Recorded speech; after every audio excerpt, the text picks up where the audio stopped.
Welcome to episode 48 of the Everyday Spirituality Podcast. This week, we listen to Chapter 8, Sleep, from the book Everyday Spirituality. This podcast is sponsored by the Mission Investment Fund of the ELCA. They pay for all the background stuff, the technology and so forth and so on. My time is donated because I enjoy this podcast in this form of communicating. We're working our way through the book Everyday Spirituality, and these are chapters from the audiobook. Let's just get right to it this week, shall we? This is Chapter 8, Sleep.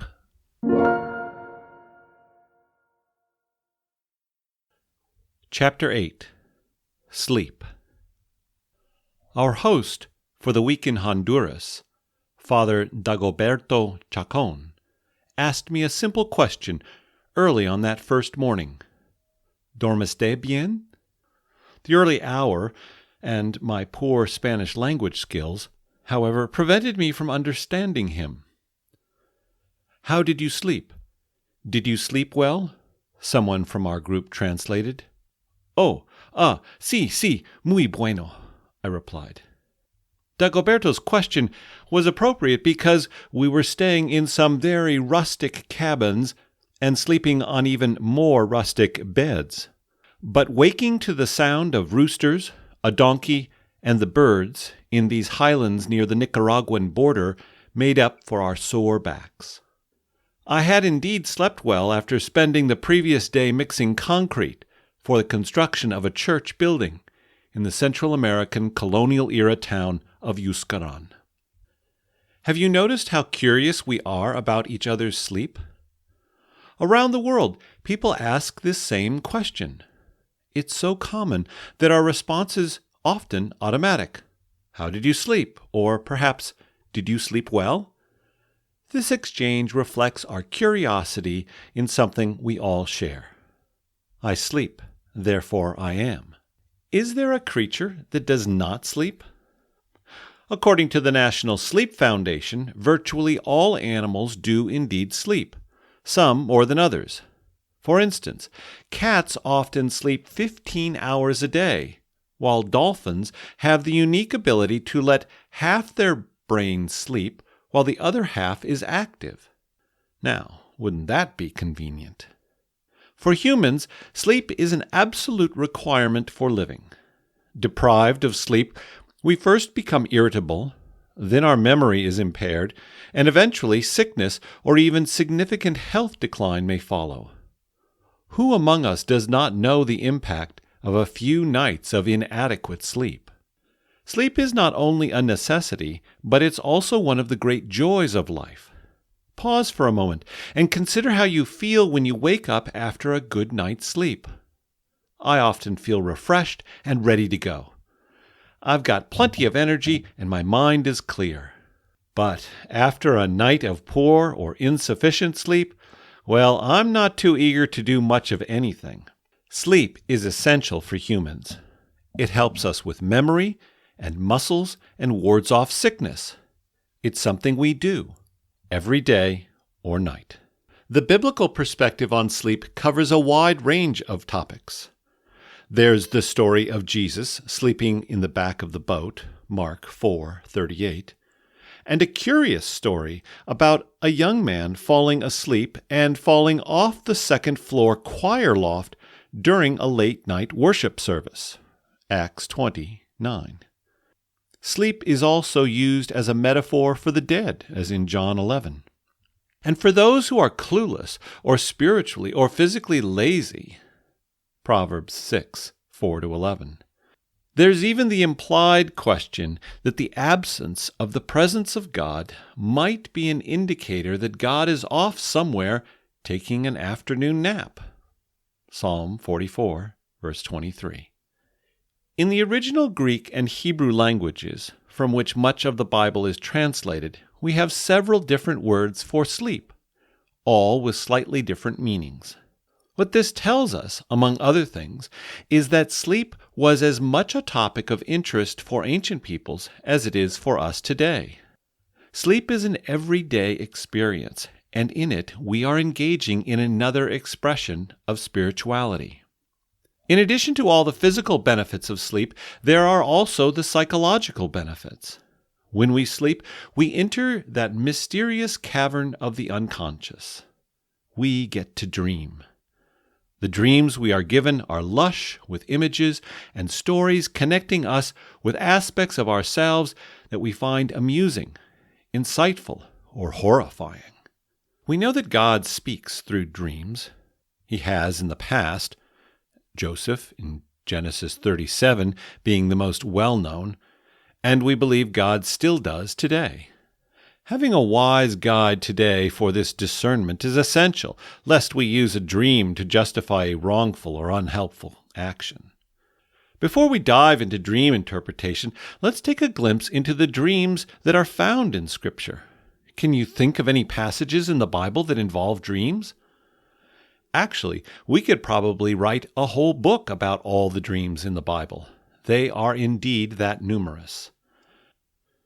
From Jacob's ladder dream in Genesis 28 through the dreams surrounding Mary and Joseph around the conception and birth of Jesus in Luke 1 and Matthew chapter 1. Dreams are numerous in Scripture. We should note that although you and I think of dreams as those stories and images that unfold when we are asleep, the Bible regards dreams, visions, trances, appearances of angels, and experiences of the Spirit in much the same way. For instance, Zechariah's encounter with an angel is a vision in Luke 1, while later in that same gospel, angels appear after the resurrection as a vision, Luke 24. The point is that dreams and visions and angels are all regarded as revelations from God. Here's my question for you. Do you think this kind of revelation stopped after the biblical period? Did the Holy One discontinue her efforts to connect with human beings after the book of Revelation was penned, scrolled, and later bound? Is God done talking through dreams and visions? I don't think so. In fact, I know that God still speaks through dreams because I've experienced it myself. I'm not alone. I've talked with numerous people who have had revelatory encounters with the Holy of Holies in dreams and visions. Sometimes the contact is comforting, while at other times it is challenging or confusing. But every encounter is inevitably awe-filled. As preparation for this book, Samantha wrote to me about a dream she is convinced was a message from God. She had been through a messy divorce and was struggling with her 2 early teenage children. The combination of single parenting, financial stress, and burgeoning adolescent rebellion was weighing on her. She had recently met a young man who was about 10 years younger. He had expressed an interest in dating, but Samantha was reluctant. Her resistance centered around distrust of men in general, as well as her own decision-making. She believed she had not chosen wisely once and didn't want to risk making the same mistake twice. She told me that in the midst of all this, she had the following dream. I am walking through an old industrial city. The streets are filthy and I'm terrified. Yet something is pulling me or urging me to keep going. I walk by a bar, and I notice numerous men eyeing me. I feel nervous. I turn down an alley, and at the end of the alley, I find an old woman hiding in a corner. She is alone, dirty, and seems hungry. I kneel down and say to her, "What do you need?" She looks at me and says, "The same thing you need." I woke up immediately, breathing heavily and in fear. For weeks I thought about that dream and what that woman said to me. Finally, I realized the most dominant characteristic in that old woman was the same thing in me.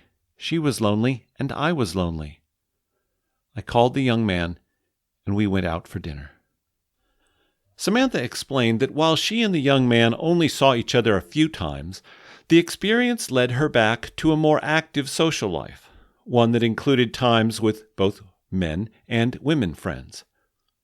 Today, she has married again, and her daughters made it through adolescence. Samantha and her new husband live an active social life through a community music group, their congregation, and a summer RV camping crowd. She is not lonely. When I asked her how this dream is connected to everyday spirituality, she said, "I honestly don't know, but I always look back on that dream as a gift from God. It's like God knew what message I needed, but I wasn't listening." Lots of people had tried to get me to date, or go on a girls' night out, or join a bowling league. I kept ignoring all those messages. So I guess God decided to hit me over the head with a 2x4 in a dream. Not all dreams are so lucid, and I want to be clear that having a guide help you understand and interpret your dreams is an exercise in wisdom. Just because you have a dream doesn't mean you can take it literally. For instance, I've had dreams involving huge, fancy new mansions. That doesn't mean I should go buy a new house. I've also had dreams of sexual encounters with women or men, but that doesn't mean I should go and act on them. And just because someone we know has a dream that includes specific instructions that supposedly came from God, that does not mean we should follow those same instructions. Before you start interpreting dreams, you'd be wise to consult someone who is trained, licensed, and experienced in dreams. I've had a partner in this work for nearly 40 years, and it's been a lifesaver and a soul saver. It's also been a regular reminder that every night of sleep is an adventure, and a spiritual one at that. But the everyday spirituality of sleep isn't limited to dreams and visions. The very act of sleeping is a spiritual practice. Every night we are called by our bodies to a time of rest. This is a form of the Sabbath, that ancient practice of setting aside time for recovery. Traditionally, we have thought of this as a day of the week, typically Sunday for Christians, Saturday for Jews, or Fridays after 12 noon for Muslims. Sabbath is not only a day of rest, but also a time of rest. When you head for the covers at night, you are entering a holy time. Your brain, your heart, and your muscles all need the time to recover.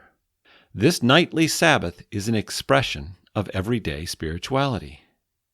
And when you are blessed with a good night's sleep, and you wake up without the help of an alarm, feeling rested and content, just lie there, if only for a minute. Enjoy that sensation. Enjoy that time of everyday spirituality.